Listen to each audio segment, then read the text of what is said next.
Hola a todos y bienvenidos. En este video vamos a hablar sobre por qué el motor rotativo murió y ahora con suerte estará regresando con el Mazda RX Vision, pero no obstante, el motor desapareció durante varios años debido a algunas de sus desventajas.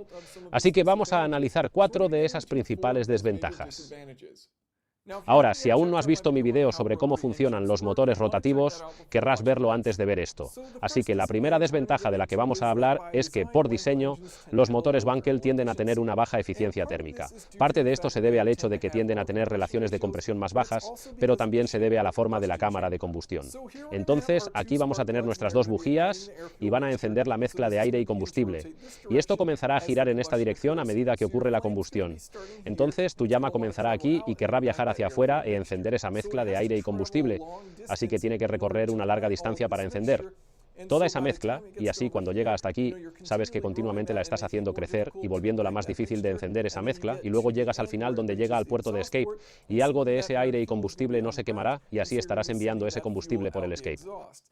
Y esto tiende a ser la razón por la cual puedes ver que los motores rotativos arrojan llamas por el escape, es porque no podrán quemar todo ese combustible dentro de la carrera de combustión aquí, y debido a eso tendrán una eficiencia térmica más baja, tendrán peor economía de combustible y no tendrán buenas emisiones.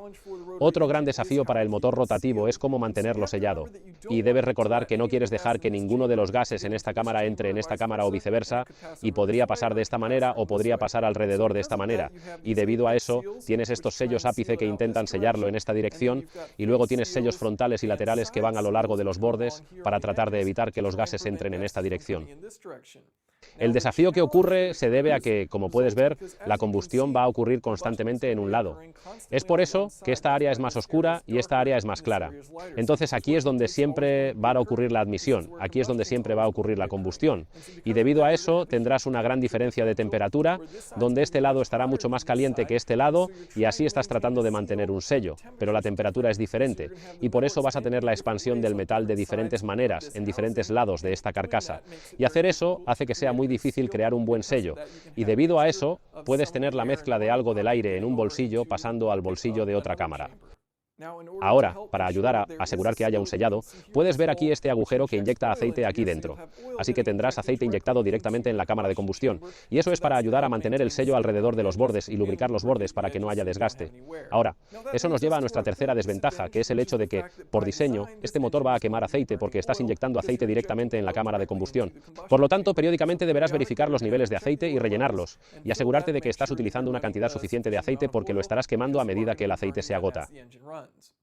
Aquí tenemos la bomba de aceite que se activará con el acelerador, por lo que al aplicar gas se abrirá esta válvula e inyectará más aceite en el motor, y hay 4 de estas, por lo que estarás inyectando directamente en la carcasa, pero también estarás inyectando prácticamente en el múltiple de admisión donde se mezcla con la mezcla de aire y combustible.